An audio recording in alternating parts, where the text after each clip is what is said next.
Baik, bismillahirrahmanirrahim. Assalamualaikum warahmatullahi wabarakatuh. Sampurasun. Bapak dan Ibu yang saya hormati, para bupati, wali kota terpilih dan wakil bupati dan wakil wali kota terpilih seprovinsi Jawa Barat, saya mengucapkan terima kasih atas kehadirannya di kediaman saya di kampung. Yang kedua, saya mengucapkan selamat pada semuanya yang sudah terpilih, baik yang akan dilantik tanggal 6 maupun yang akan dilantik setelah putusan Mahkamah Konstitusi. Ya, tepuk tangan dong semuanya. Yang paling senyum itu Bupati Kabupaten Bandung. Karena apa? Karena PJ-nya tetap dia. Tidak ada masalah begitu ya.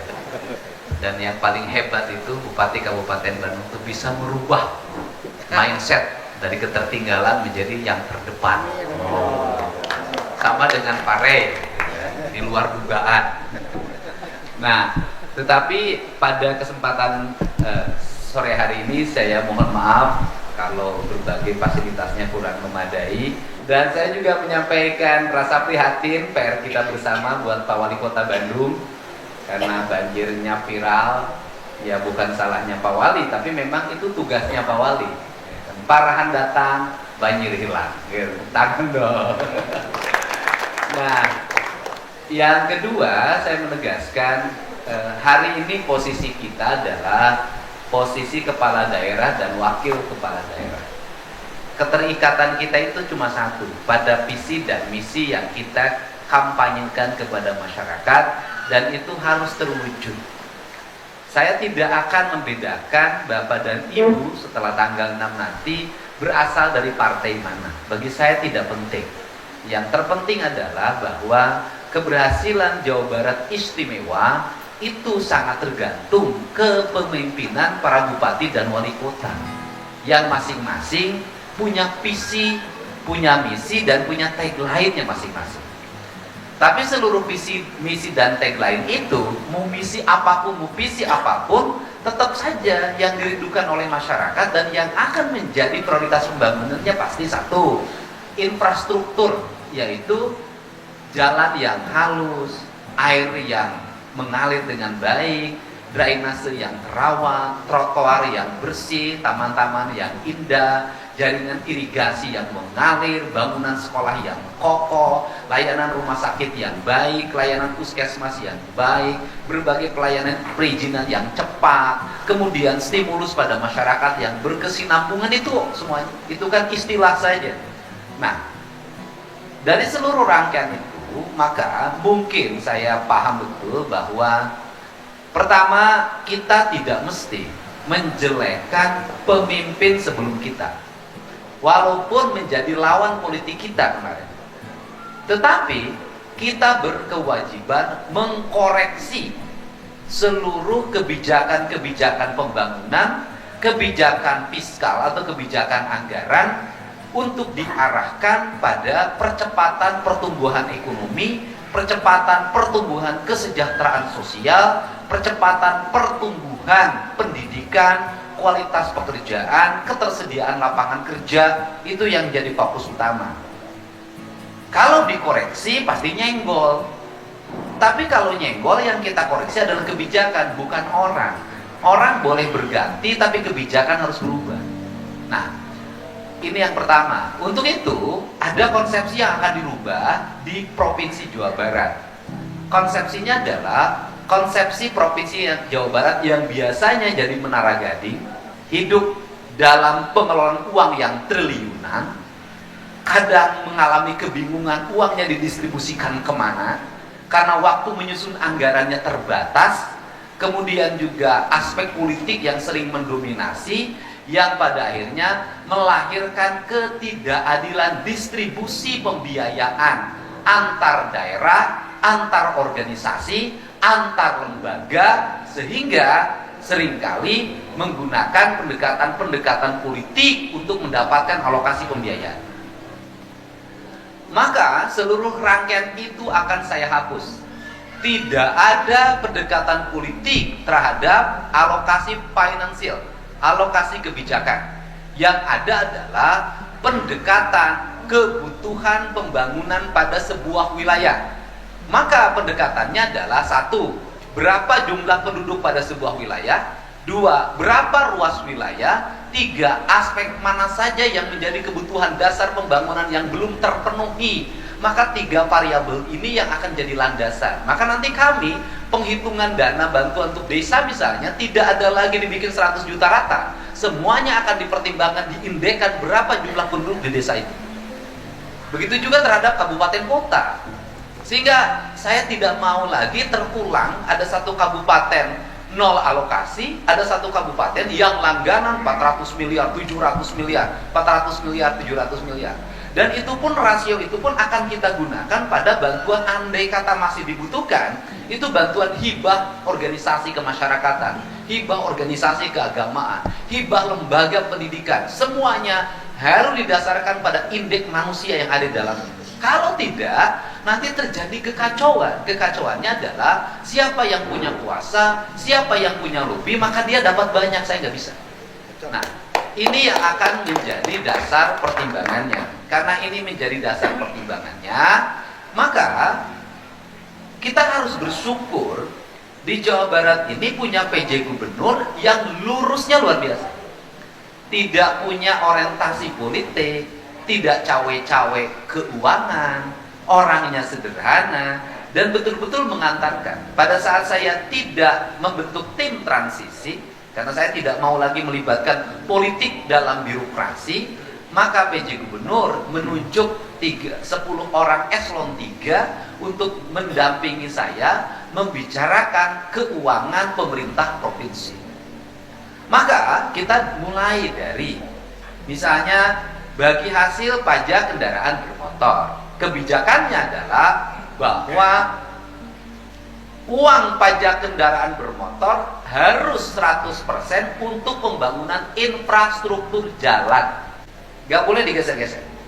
Andai kata seperti kota Bandung memang duitnya banyak banget, nah, di infrastruktur jalan itu kan banyak komponennya. Ada trotoar, ada PJU, ada terowongan pintar yang bisa membuat jaringan listrik dan ini masuk ke dalam, ada gapura, ada IT yang di situ memantau jalan dengan CCTV, dengan sistem informasi layanan lalu lintas, banyak komponennya. Yang intinya adalah seluruh uang itu harus diarahkan pada kenyamanan para pengguna jalan.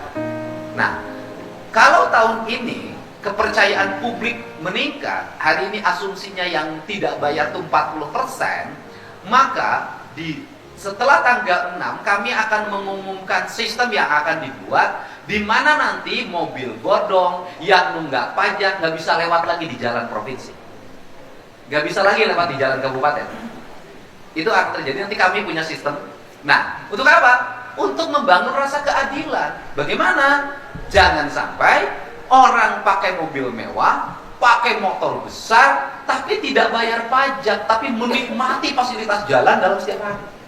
Nah, ini yang fokus kita adalah di tahun ini, di perubahan, bukan perubahan ya, kita mencoba mengkoreksi APBD Provinsi Jawa Barat tahun 2025. Kita mengkoreksi. Karena kita mengkoreksi, maka seluruh dana yang diturunkan pada kabupaten kota, kecuali pajak kendaraan bermotor, itu oleh kita di stop dulu sampai saya selesai dilantik tanggal 6. Tujuannya untuk apa? Agar anggaran ini dirubah dulu. Untuk apa? Untuk yang menjadi kebutuhan masyarakat. Nah, berdasarkan perhitungan sampai tadi malam, gitu kan, kita sudah bisa mengkoreksi 3 triliun yang bisa digunakan untuk pembangunan infrastruktur jalan dan pendidikan.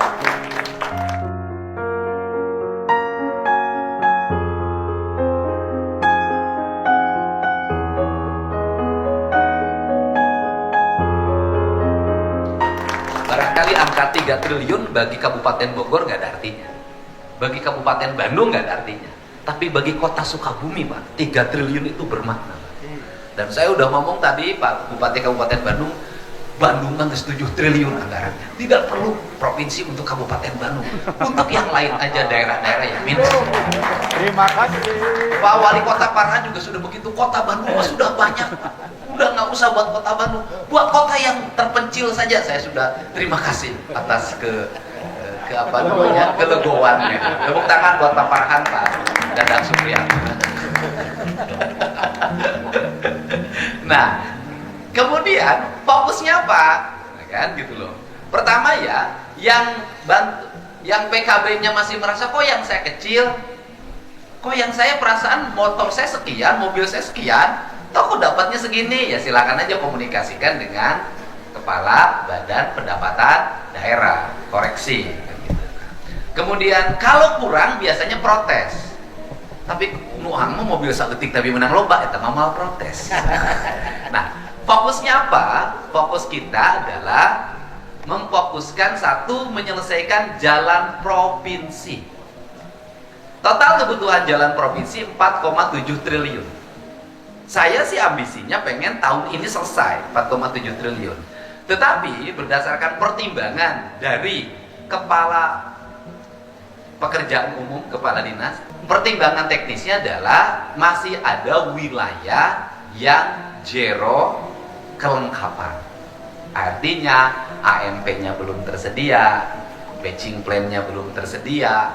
Maka kalau wilayah itu dipaksakan juga susah melakukan mobilisasinya, maka kita akan fokuskan pada wilayah-wilayah strategik yang seluruh kelengkapannya sudah tersedia. Dengan mendorong apa? Mendorong pertumbuhan kawasan industri, pertumbuhan kawasan perdagangan, pertumbuhan kawasan perumahan pemukiman yang di situ ada unsur-unsur pelayanan sehingga agar memiliki efek ekonomi. Ini yang. Nah, kemudian kita juga akan tetap mendorong merubah keterisoliran. Perubahan keterisoliran akan dilakukan melalui gerakan karya bakti TNI. Ini yang dua strategi. Tetapi juga kita akan memenuhi kebutuhan-kebutuhan perkotaan yang mengalami problem kemacetan akut. Yaitu misalnya underpass, kemudian flyover, dan itu ingin kita eksekusi tahun ini juga apabila perencanaannya sudah tersedia, DD-nya sudah lengkap. Ini yang akan dilakukan oleh kita. Sehingga setelah ini nanti silahkan Bapak dan Ibu menyampaikan Kepala PU secara teknis. Ini kemudian kedua adalah kita akan menyelesaikan agar rakyat Jawa Barat itu indeks lamanya sekolahnya meningkat. Nah, indeks lamanya sekolahnya meningkat, kita akan mendorong terbangunnya ruang kelas baru dengan pertimbangan ketersediaan tenaga pendidik. Ini yang akan kita dorong sehingga di tahun ini kita ingin targetkan terbangun beberapa sekolah di seluruh Jawa Barat secara masif sehingga tidak ada lagi problem terhadap penerimaan siswa baru di masa yang akan datang.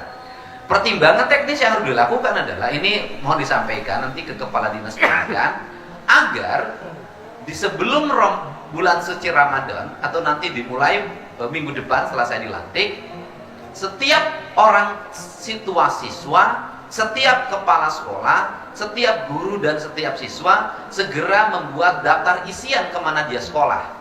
Sehingga dalam waktu bulan Ramadan kita sudah bisa mempetakan bahwa ketertampungannya di sini loh, over kapasitasnya di sini, solusinya apa? Sehingga kita ini PPDB ini tidak lagi cerita menampung siswa. PPDB kita berpikir strategi apa yang kita lakukan terhadap satu, sekolah yang rombongan belajarnya over, dua, sekolah yang rombongan belajarnya kosong, kan gitu loh. Ini yang kita lakukan sehingga kita tidak ribut lagi di PPDB, karena saya tidak mau lagi ada ribut di PPDB. Nah, dan kemudian juga kita tidak lagi bicara persoalan sekolah favorit, tidak favorit, tetapi yang paling penting adalah seluruh rakyat Jawa Barat itu bersekolah. Itu yang pertama. Yang kedua, saya mengkoreksi anggaran itu rata banyak ratusan miliar saya lihat dalam bentuk kegiatan hibah itu, sehingga saya akan arahkan pada di SMPTN atau istilahnya apa hari ini di seluruh perguruan tinggi negeri di Jawa Barat yang memiliki kualifikasi yang berhubungan erat dengan kemajuan Jawa Barat, engineer, yang dibutuhkan, dokter spesialis atau dokter umum. Maka seluruh anak berprestasi di perguruan tinggi negeri di Jawa Barat dan itu akan dan orang tuanya tidak punya kemampuan yang cukup, gitu kan? Maka itu akan kami cover dalam bentuk beasiswa.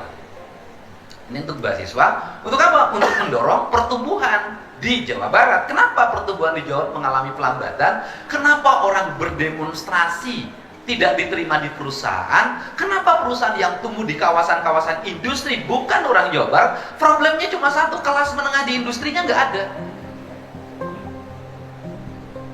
Jadi kalau di pabrik di kita nggak ada manajer, nggak ada HRD-nya, nggak ada supervisornya. Yang orang Jawa Barat susah terakses, sudahlah pendekatannya itu kok susah terakses. Akhirnya mereka pasti membawa relasi dari kampungnya.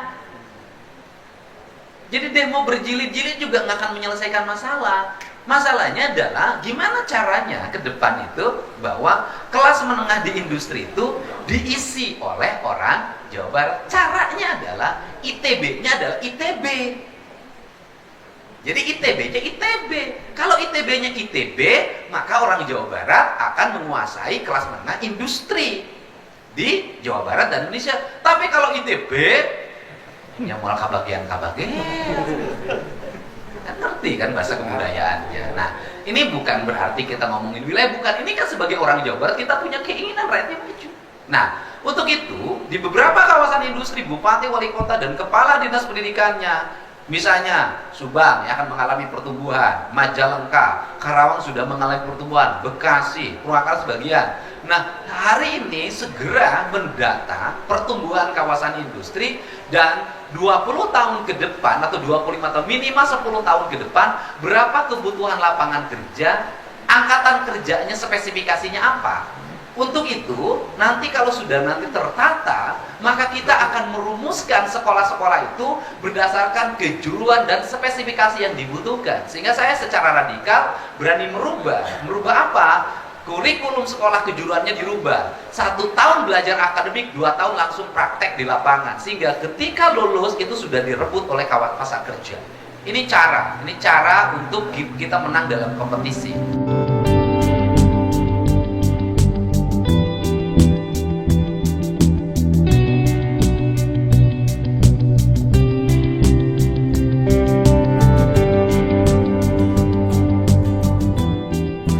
Ini yang dilakukan. Kemudian yang ketiga, fokus kita selain RKB adalah mendorong layanan di bidang kesehatan.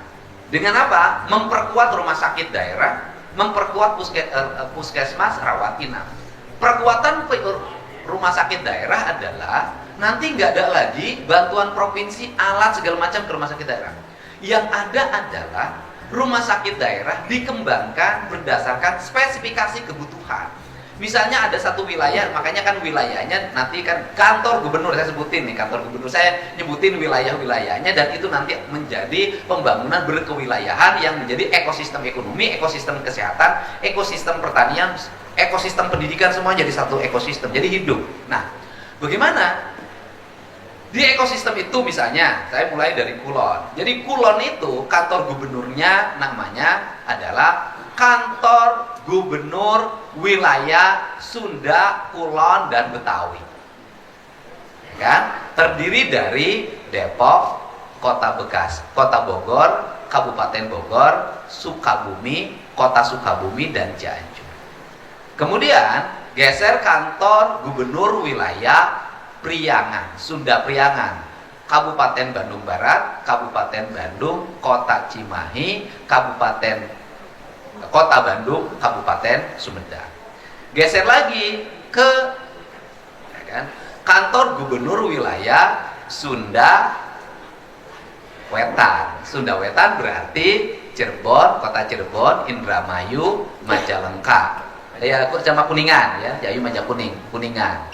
Kemudian kantor Gubernur Wilayah Selatan, ya kan, Sunda saya menyebutnya kantor gubernur wilayah Sunda Pakidulan, ya kan, yaitu Garut, Kabupaten Tasik, Banjar, Pangandaran. Kemudian kantor gubernur wilayah Sunda Tengah dan Betawi, ya kan, yaitu Subang, Purwakarta, Karawang, Kota Bekasi, Kabupaten Bekasi. Nah, di wilayah ini nanti rumah sakitnya akan dikembangkan spesifikasi layanan spesialis itu yang akan ditangani oleh provinsi. Misalnya Kabupaten Bandung berspesialis di jantung rumah sakitnya, di paru-paru, nanti Bandung Barat spesialisnya apa. Dan itu nanti pertama mungkin provinsi akan mendorong tenaga yang bersifat keahlian yang hari ini ada. Tapi dalam ke depan nanti para bupati wali kotanya silahkan melihat kinerja para dokter umum, mau ASN maupun non ASN yang mengabdinya baik, maka kami akan menyekolahkan spesialis oleh pemerintah provinsi. Dan kemudian kami nanti akan bangun di rumah sakit itu langsung ruang layanannya, peralatan teknisnya, peralatan medisnya, pembiayaannya. Maksudnya untuk apa? Agar rakyat itu tidak numpuk di Bandung, tapi di wilayah atau gubernur wilayah itu.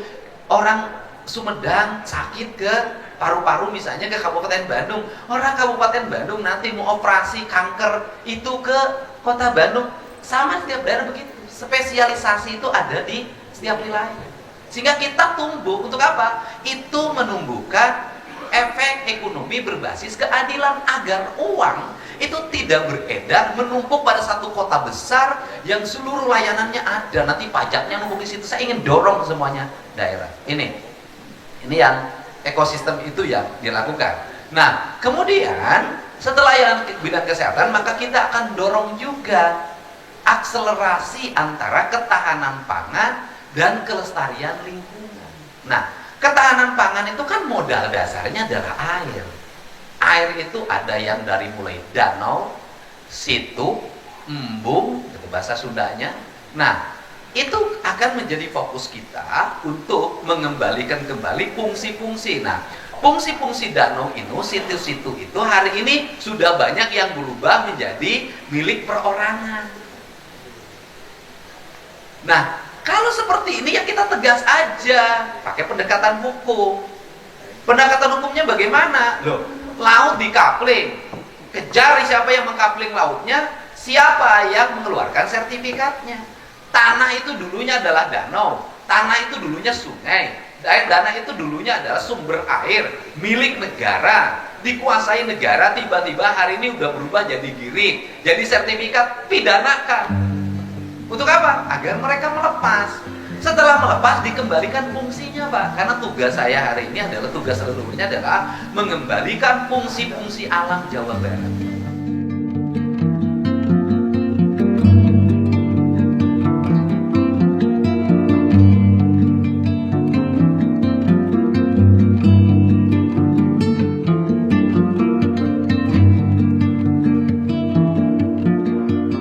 Maka nanti kalau tahun ini full jalan misalnya 4 triliun atau 3 triliun, kebutuhannya makin menurun, tahun depan bisa jadi 7 triliun itu rehabilitasi seluruh daerah aliran sungai, rehabilitasi embung-embung, rehabilitasi danau-danau kecil, rehabilitasi situ-situ, rehabilitasi aliran sungai. Itu apa? Menunjang pertanian. Nah, kemudian sikap penegasannya adalah, nanti saya ngeluarin pergubnya karena kita berdasarkan Perpres, maka fungsi-fungsi sawah harus dikembalikan menjadi sawah. Nah, andai kata ada pengembangan kawasan industri, memerlukan urukan, memerlukan bahan material tambang, maka nanti kita rumuskan dalam kerangka berpikir yang tepat. Kerangka berpikir yang tepatnya bagaimana? Hitung saja, kalau di situ butuh tanah, maka kita tinggal lihat areal, misalnya areal perhutani yang tidak terpakai, PTPN yang tidak terpakai. Kemudian tanahnya tanah yang terbuka, nanti bisa diakses melalui jaringan irigasi, rubah itu menjadi tanah sawah, tanahnya pindahin ke situ, terencana. Nah, ini yang akan menjadi fokus kita, sehingga saya nutup tambang itu tujuannya adalah ingin melihat dulu, ditutup dulu, setelah itu nanti saya hitung, Patiman berapa kebutuhannya, tak jalan tol ke berapa kebutuhan, perhutani kamu punya apa, PTPN kamu punya, mari kita bangun, kita bersama. Kemudian bahwa saya punya komitmen ke daerah-daerah pegunungan, selalu daerah gunung duitan, meningkatnya kawasan industri, mobilnya Robicon kadesna. Saya katakan daerah penghasil air, daerah penghasil karbon, daerah ini sebagai penjaga bencana karena dia merawat hutan, maka kita nanti akan ada insentif lingkungan. Dalam bentuk apa? Program, Pak. Nanti bangun rumah rakyat, bikin kampung, menata lingkungan, kemudian menghitung orang. Nanti gerakan reboisasi yang akan dipelopori tahun 2025 di bulan November nanti, karena kalau hari ini sudah bukan musimnya lagi, nanti teranggarkan. Itu konsepnya adalah rakyat menanam padi, kemudian harus ada tanaman hutan, kemudian ada tanaman kebun, dan nangka, betui. Nah kemudian dalam jangka panjang mereka bisa jadi didorong insentif oleh pemerintah provinsi, sehingga gerakan reboisasi adalah gerakan kesadaran rakyat yang dalam jangka pendek dia punya ketahanan pangan, yang dalam jangka panjang dia punya ketahanan lingkungan, dan kita setelah itu akan stimulus melalui peternakan, rumah bambu, dan termasuk bambu. Jadi konsep kita ke depan, kita sudah rumuskan bahan bangunan yang ada di Jawa Barat untuk kepentingan bangunan tidak akan lagi nanti setelah tahun 2026 itu tidak akan menggunakan material kayu lagi, tapi kita akan menggunakan material bambu.